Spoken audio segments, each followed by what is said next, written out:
الرحمن الرحیم ربی اشرح لی صدری ویسر لی امری واحلل عقدۃ من لسانی یفقہوا قولی۔ طالبات، آج ہم نے حصہ نظم سے نعت کی ابتدا کرنی ہے۔ نعت حفیظ طائب کی لکھی ہوئی ہے۔ حفیظ طائب جو ہیں یہ اپنے نعتیہ مجموعوں کے وسیلے سے نعت کو تر و تازہ خیالات سے آشنا کرتے ہیں اور اس کے معنی کو کشادہ کرتے ہیں۔ انہوں نے بہت سی نعتیں لکھیں، جس میں آپ کے نصاب میں جو نعت شامل ہے وہ ہے: خوش خصال و خوش خیال و خوش خبر خیر البشر، خوش نیاد و خوش نہاد و خوش نظر خیر البشر۔ دیکھیں اس میں انہوں نے کتنی خوبصورت اس کی جو ہے وہ الفاظ کا چناؤ، اور اس میں خوش کا لفظ جو ہے وہ بار بار اس میں آتا ہے، اسے دہرایا گیا ہے اس لفظ کو۔ اب ہم خوش خصال اگر دیکھیں تو خصال خصلت سے ہے، اخلاق سے ہے۔ خوش خصال مطلب صاحب اخلاق، خوش خیال اچھی سوچ رکھنے والا، خوش خبر اچھی خبر دینے والا، خیر البشر انسانوں میں سے بہترین انسان۔ خیر البشر، بشر انسان کو کہتے ہیں، اور خیر جو سب سے بہتر ہے، انسانوں میں بہترین کہلانے کا حقدار ہے۔ خوش نیاد، نیاد کسے کہتے ہیں؟ اچھے خاندان والے کو، اچھے حسب نسب والے کو خوش نہاد، نہاد کہیں گے اچھی بنیاد والے کو۔ خوش نظر، اچھی بنیاد مطلب کہ وہ شروع سے، ابتدا سے ہی ان کا جو شجرہ نسب ہے وہ ایسا ہے کہ اس کی مثال دوسری کوئی اہل قریش میں یا قریش مکہ میں ہمیں دکھائی نہیں دیتی۔ خوش نظر، اچھی نظر رکھنے والا۔ تاریخ گواہ ہے کہ آپ صلی اللہ علیہ وسلم بچپن سے ہی نہایت پاکیزہ صفات تھے۔ گویا اللہ نے آپ کو فطری طور پر ہر طرح کی خامی سے پاک کر دیا تھا۔ آپ کا کردار بے داغ تھا، آپ نرم دل تھے، نرم خو تھے، خوش فکر تھے، خوش مزاج تھے اور مہربان بھی تھے۔ دیکھیں آقا دو جہاں ہے نا، حضرت محمد مصطفیٰ صلی اللہ علیہ وآلہ وسلم، آپ صلی اللہ علیہ وسلم نے کیا فرمایا؟ کسی شخص کے کامل مسلمان ہونے کے لیے شرط اول، پہلی شرط ہی یہ رکھ دی گئی کہ جس کے لیے میں اس کی والدین، اس کی اولاد، اس کے جان و مال اور دنیا کی ہر چیز سے زیادہ عزیز نہ ہو جاؤں۔ وہ ایک شعر ہے نا کہ محمد کی محبت دین حق کی شرط اول ہے، یعنی کہ دین حق کی، حق والے دین کی، سچے دین کی پہلی شرط ہے محمد کی محبت۔ اسی میں ہو اگر خامی تو ایمان نامکمل ہے۔ دیکھیں اگر وہ کہتے ہیں کہ اگر اس پہلی شرط میں کوئی کھوٹ آ گیا، اگر اس پہلی شرط میں ہی کوئی خامی رہ گئی تو سمجھ لیجئے کہ اس شخص کا ایمان مکمل نہیں ہے۔ دوسرا شعر دیکھیے: دل نوازو، دل پذیرو، دل نشیو، دل کشا، چارہ سازو، چارہ کارو، چارہ گر خیر البشر۔ الفاظ اس کا ثنائے بدائے دیکھیں کتنا خوبصورت ہے۔ دل نواز، دل کو، دل میں اثر کرنے والا، ٹھیک ہے۔ دل پذیر، دل میں سما جانے والا، دل کو اپنی طرف کھینچ لینے والا۔ دل نشی، دل میں گھر کر لینے والا۔ دل کشا، کشا کہتے ہیں کشادہ سے، ٹھیک ہے۔ تو کیا ہو جائے گا کہ آپ صلی اللہ علیہ وسلم کی سیرت کو، انہوں نے بے مثال سیرت کو خراج تحسین پیش کیا ہے۔ کیا کہتے ہیں کہ آپ کی شخصیت سراپائے شفقت، سراپائے محبت، سراپائے اثار، سراپائے رحمت و مروت، حلیم گداز، نرم خو ہیں، نرم گفتار ہیں، نرم دل ہیں۔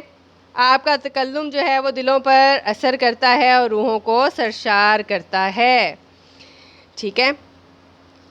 اس کے بعد تیسرا، اس میں آپ وہ شعر ایڈ کر سکتے ہو: دل پذیر تجھ سا کوئی آیا ہے نہ آئے گا جہاں میں، دل پذیر تجھ سا آیا ہے، کوئی آیا ہے نہ آئے گا جہاں میں، دیتا ہے گواہی یہی عالم کا جریدہ، جریدہ عالم کا جس میں تمام معلومات ہے، رسالہ کہہ سکتے ہیں آپ اس کو، یعنی کہ پوری دنیا جو ہے اس بات کی گواہی دیتی ہے، پوری دنیا کی اگر تاریخ پڑھ لیں تو اس بات کی گواہ ہے کہ تجھ سے زیادہ مہربان اس دنیا میں کوئی نہیں آیا۔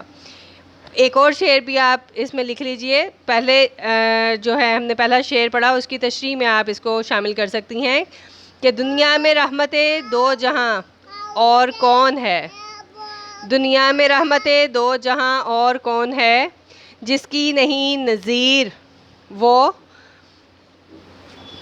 تنہا تم ہی تو ہو، یعنی کہ تم اکیلے ہو، تمہارے سوا اور کوئی نہیں ہے جو جس کی نظیر مل سکے، جو ایسے ہی مہربان ہو، جو رحم دل ہو۔ تیسرا شعر دیکھیے، سر بسر مہر و مروت، سر بسر صدق و صفا، سر بسر لطف و عنایت، سر بسر خیر البشر۔ سر بسر کا کیا مطلب ہے کہ سر سے لے کر پاؤں تک، لفظ تو سر کا ہی استعمال ہو رہا ہے لیکن بسر یعنی سر سے لے کر پاؤں تک مہر و مروت، مہر کہتے ہیں محبت کو، مروت کہتے ہیں مروت کو بھی آپ اس پہ محبت کا معنوں میں لے سکتی ہیں۔ سر بسر صدق و صفا، صدق سچا، ٹھیک ہے، اور صفا پاکیزگی میں آ جائے گا۔ سر بسر لطف و عنایت، یعنی سر سے لے کر پاؤں تک صرف اور صرف جو ہے وہ محبت ہی محبت ہے، وہ شفقت ہی شفقت ہے، وہ لطف ہے، وہ نوازنے والا ہے، وہ عنایت کر دینے والا ہے۔ سر بسر خیر البشر، کہ آپ جیسا سر سے لے کر پاؤں تک اور کوئی نہیں ہے، ٹھیک ہے۔ اس میں آپ ان کے کردار پر، اس کی پاکیزگی پر، ان کے رکھ رکھاؤ پر آپ یہ شعر ایڈ کر سکتے ہو، کردار کا یہ حال صداقت ہی صداقت، کردار کا یہ حال صداقت ہی صداقت، اخلاق کا یہ رنگ کہ قرآن ہی قرآن، ٹھیک ہے۔ ایک دفعہ حضرت عائشہ سے پوچھا تھا نا صحابیہ رسول نے کہ انہوں نے کیا پوچھا تھا آپ کے اخلاق کے بارے میں، تو آپ کا جواب کیا تھا کہ کیا تم نے قرآن نہیں پڑھا، تو آپ اس کو اس میں کوٹ کر سکتی ہیں۔ اس کے بعد اس کا اگلا شعر دیکھیے، صاحب خلق عظیم و صاحب لطف عمیم، صاحب حق صاحب شق القمر خیر البشر۔ صاحب خلق عظیم، عظیم اخلاق کا مالک، عظیم اخلاق کا صاحب، عظیم اخلاق رکھنے والا، لطف عمیم جس کی رحمت عام ہے، جس کی رحمت کسی کے لیے مخصوص نہیں ہے بلکہ ہر کسی کو وہ نوازتا ہے بنا دیکھے۔ اس میں آپ حمد کا پہلا شعر ایڈ کر سکتے ہیں، پہنچتا ہے ہر ایک مہکش کے آگے دور جام اس کا، کسی کو تشنا لب رکھتا نہیں ہے لطف عام اس کا، یعنی کہ اس کا لطف عام ہے، وہ یہ نہیں دیکھتا کہ کوئی مجھ سے محبت کرتا ہے یا نہیں دیکھتا، وہ یہ نہیں دیکھتا کہ کوئی مجھ پہ ایمان لاتا ہے، کوئی میرے اخلاق و خصائل کو اپناتا ہے، بلکہ وہ ہر کسی کے ساتھ یکساں محبت۔ دیکھیں ہم بچپن سے پڑھتے آ رہے ہیں، چھوٹی کتابوں میں پڑھتے آ رہے ہیں کہ آپ صلی اللہ علیہ وسلم جو کوڑا کرکٹ ان پہ گرایا کرتے تھے آپ ان کے ساتھ بھی شفقت و محبت سے پیش آیا کرتے تھے، جو آپ کو گالیاں دیا کرتے تھے آپ ان کے حق میں بھی دعا فرمایا کرتے تھے۔ تو برائی کا جو ہے انہوں نے بدلہ ہمیشہ بھلائی سے دیا، اسی جو ہے وہ ہمارا دین اسلام تلوار کے زور پر نہیں بلکہ محبت کے جو ہے وہ اثر سے پھیلا۔ تو آپ ان سب باتوں کو اس میں شامل کر سکتی ہیں۔